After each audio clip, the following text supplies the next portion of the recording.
Nosotros hemos estado en cueva muchos meses, más que ningún otro país del mundo, creo. Y cuando uno se encierra, siempre se encierra por un motivo, ¿no es cierto? Cuando uno se encierra, a veces cuando está en la casa se encierra en la pieza porque llega alguien que no quiere ver, o se encierra porque tiene miedo a algo, ¿no es cierto? Y nosotros nos hemos encerrado no solo porque nos exigieron que nos encerráramos, sino porque también, ¿no es cierto?, teníamos que tener precaución. Yo por lo menos en mi situación, como tengo problemas de salud, tenía que cuidarme porque si no era una imprudencia no hacerlo. Entonces, a veces esos encierros no son muy buenos. Las cuevas no siempre son buenas. Pero de que sean buenas o no depende de nosotros, de la actitud que nosotros tomamos al tener que estar encerrados en la cueva. Y yo en este tiempo he tenido tanta oportunidad de alabar al Señor, porque para mí personalmente la cueva ha sido una oportunidad para sentir el amor de aquellos que me rodean, para sentir el cuidado de aquellos que me rodean. Es el día de hoy, a mí no me dejan ir al banco, hace 8 meses que no voy a un súper, hace 8 meses que no saco un turno del médico, hace 8 meses que no saco una receta, todo me lo traen a mi casa. Las cosas para comer me las traen a mi casa, viene el verdulero, viene el carnicero, todo el mundo me trae las cosas a mi casa. Entonces yo le doy tantas gracias a Dios. Y aparte tengo unos vecinos que continuamente todas las mañanas por el grupo me preguntan: doña Norita está bien, doña Norita necesita algo. Entonces uno siente el amor de Dios. Entonces para mí este tiempo ha sido la cueva, sentir el amor de Dios en mi vida a través de las personas que ha puesto alrededor mío. Ahora, cuando nosotros vamos a la palabra de Dios, encontramos muchas cuevas y encontramos personas que han tenido diferentes motivos para entrar en una cueva. Y hoy yo he elegido la cueva de Elías para esta oportunidad. Elías fue un profeta muy especial, no vio la muerte, Dios lo llevó en un carro de fuego. Pero él, ¿no es cierto?, también tuvo sus cuevas, sus luchas, como todo ser humano. Vamos a ir a Primera Reyes, capítulo 17, versículo 1, para orientarnos en la vida de él. Primera Reyes, capítulo 17, versículo 1. Ahora bien, Elías, el de Tisbé, de Galaad, fue a decirle a Acab: tan cierto como que vive el Señor Dios de Israel, a quien yo sirvo, te juro que no habrá rocío ni lluvia en los próximos años hasta que yo lo ordene. Acab era un rey pecador, pero no era el primero. Venía una serie de reyes en Israel que estaban pecando contra el Señor, habían puesto ídolos en los lugares altos, y Acab se había casado con una mujer, Jezabel, que todos conocemos ese nombre, aunque no conozcamos mucho de la Biblia, ¿no es cierto?, que era una mujer muy malvada y era muy idólatra. Y ella era la que promovía todo el culto a los ídolos. Y Dios le habló a Elías para que fuera al rey Acab y le dijera que no iba a llover hasta que él, Elías, lo ordenara. Ahora, fíjense qué autoridad le dio Dios a Elías. No va a llover hasta que yo diga la palabra para que llueva, le dijo al rey Acab. Era un castigo de Dios que venía sobre el pueblo para que sintieran el poder que Dios tiene y cómo odia el pecado. Ahora, yo me asombro de la autoridad que Dios le dio a este profeta.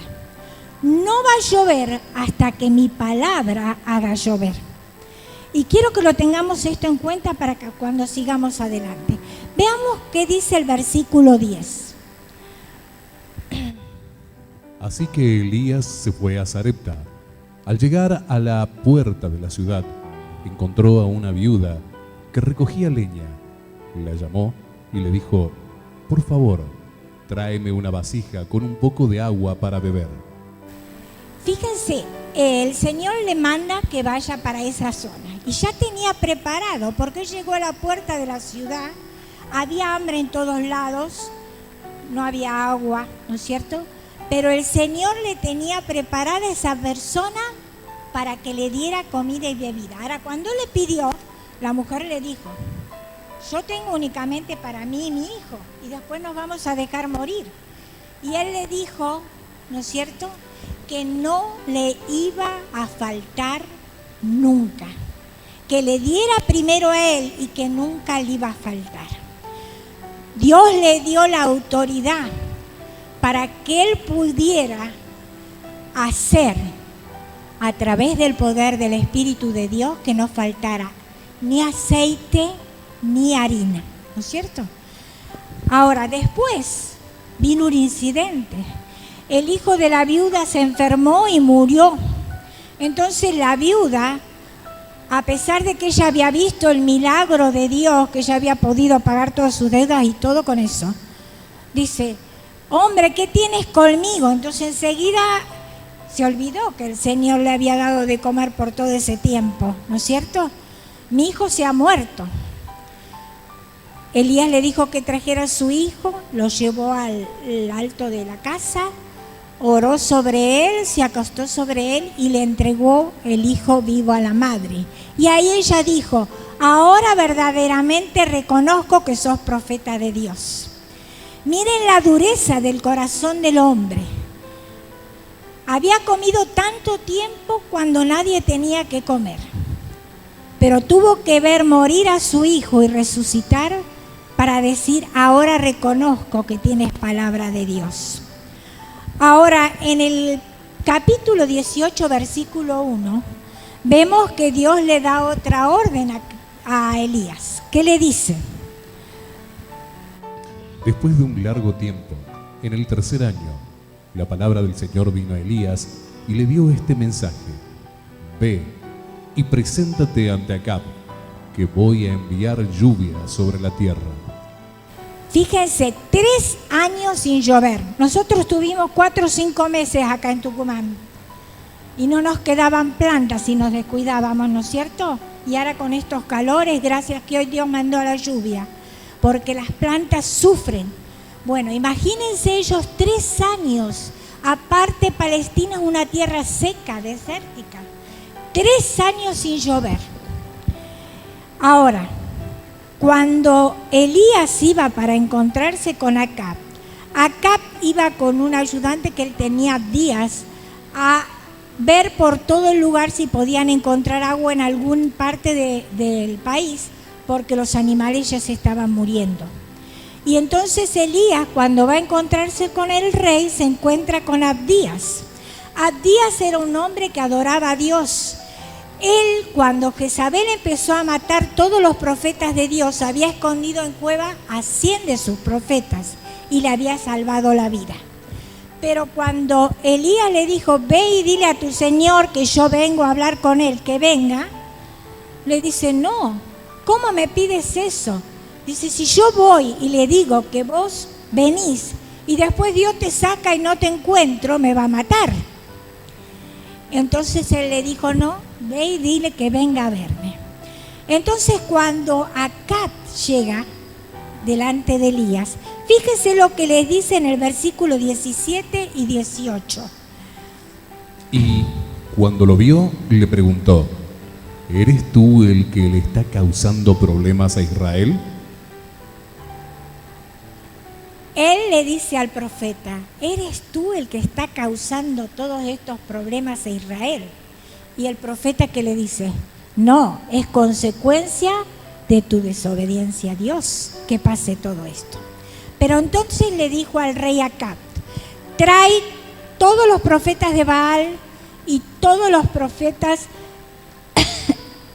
perdón, todos los profetas de Baal y todos los profetas de, se me fue el nombre de esta diosa, Acera, se me fue de la cabeza, y tráelos porque Dios va a hacer llover. Entonces los reunió todos en el monte, acá los hizo ir a todo el pueblo, se reunió ahí. Entonces vinieron los profetas paganos y vino el pueblo. Entonces Elías, todos conocemos esta historia, ¿no es cierto? Hicieron los altares, pusieron un becerro en cada altar y Elías les dio la prioridad a ellos y dijo, bueno, ustedes pídanle a Dios que consuma el becerro del altar. El Dios que consuma el becerro del altar es el Dios verdadero. Bueno, dice que esta gente estuvo desde la mañana hasta la noche prácticamente, gritando, haciendo sus ceremonias, bailando, flagelándose. Ustedes vieron que la gente pagana, sobre todo los que ahora adoran al Dios de la muerte, se flagelan, se cortan, ¿no es cierto? Yo muchas veces veo muchachos y chicas todas cortadas. Bueno, eso hace el diablo, Y entonces ellos estuvieron hasta la noche y no pudo venir ningún fuego. Entonces Elías se burlaba de ellos. Entonces cuando le llegó el turno a Elías, hizo que echaran mucha agua y había hecho hacer todo una zanja alrededor y dice que el agua corría por la zanja y chorreaba todo el altar. Y entonces él oró y Dios mandó fuego del cielo y el altar consumió al cordero. Ahora acá hay un pasaje muy importante que a mí me llama la atención, porque Elías le decía al pueblo, ¿hasta cuándo van a claudicar entre Dios y los ídolos? ¿Hasta cuándo van a claudicar? ¿Hasta cuándo van a tener dudas y van a abandonar a Dios? Ahora vamos a 1 Reyes 19, los versículos del 2 al 4. Él mató todos los profetas paganos. Entonces Acab vuelve al palacio y le cuenta a la reina Jezabel lo que había hecho Elías. Entonces, ¿qué pasó? Acab le contó a Jezabel todo lo que Elías había hecho y cómo había matado a todos los profetas a filo de espada. Entonces Jezabel envió un mensajero a que le dijera a Elías, que los dioses me castiguen sin piedad si mañana a esta hora no te he quitado la vida como tú se la quitaste a ellos. Elías se asustó y huyó para ponerse a salvo. Cuando llegó a Berseba de Judá, dejó allí a su criado y caminó todo un día por el desierto. Llegó a donde había un arbusto y se sentó a su sombra con ganas de morirse. Estoy harto, Señor, protestó. Quítame la vida, pues no soy mejor que mis antepasados. Fíjense, él huía de Jezabel porque tenía miedo que lo mataran. Pero era tal la angustia y el miedo que él sentía que no sabía qué hacer, que le dice al Señor que lo mate. O sea, tenía ganas de morirse. No quería seguir viviendo. No quería enfrentar la situación que le tocaba vivir. Ahora, si antes él pudo llegar hasta el rey, enfrentarlo sin peligro, hacer todo lo que hizo llover, antes de huir hizo llover. ¿Por qué ahora tenía miedo? En esta oportunidad Dios le dijo que salga corriendo y que se vaya a otro lado cuando Jezabel lo amenazó. Él no escuchó la voz de Dios, no esperó que Dios le dijera qué tenía que hacer. Salió, como decimos normalmente nosotros, con la cola entre las piernas, corriendo, ¿no es cierto?, sin saber qué hacer. Estaba aterrorizado. Entonces la angustia, el dolor que él tenía, le llevaba a desear morir. Yo la verdad que nunca he pasado momentos muy difíciles en mi vida, pero nunca he deseado morirme. Y nunca he dicho, Señor, por favor, quítame la vida, no puedo enfrentar esto. Uno tiene que caer de rodillas, tiene que clamar, pero en el creyente no puede faltar la fe, la esperanza y la seguridad. Y eso fue lo que le pasó a Elías, un hombre que quedó en la historia por todo lo que Dios hizo con él, pero que deseó la muerte. Y después de esto, versículo 10, ¿qué dice? Allí pasó la noche en una cueva. Más tarde, la palabra del Señor vino a él.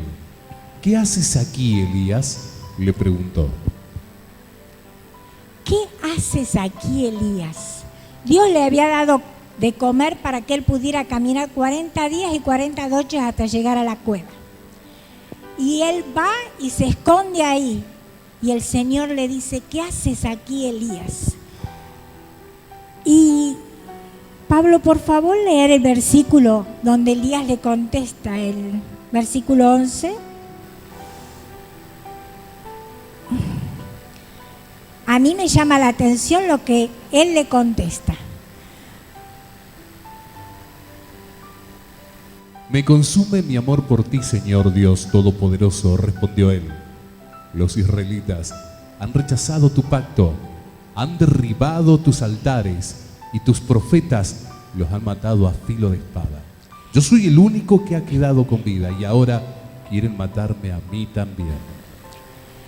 Él sabía porque le había dicho el siervo de Dios que había salvado a 100 profetas. O sea que él ya sabía que había 100 vivos. No era el único que quedaba. El problema de Elías fue este. Cuando él hizo el milagro que Dios hizo el milagro a través de él, de consumir el becerro y de hacer llover, él pensó, bueno, ahora todo el mundo se va a convertir otra vez y va a adorar al Señor.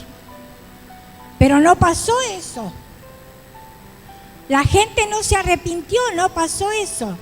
Le pasó como Jonás, que se enojaba porque la gente de Nínive no se arrepentía. Y eso nos pasa a nosotros. Cuando nosotros tenemos una situación crítica que enfrentar y nosotros clamamos a Dios y Él no nos da lo que nosotros queremos, nos agarra la depre, como le agarró Elías. Ah, no, Señor, yo me quiero morir. No puedo enfrentar esto. Yo te lo pedí y vos no me lo diste.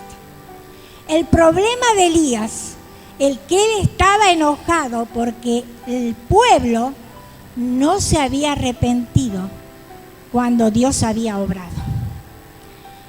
Y evidentemente Dios tenía su causa por lo cual permitió eso.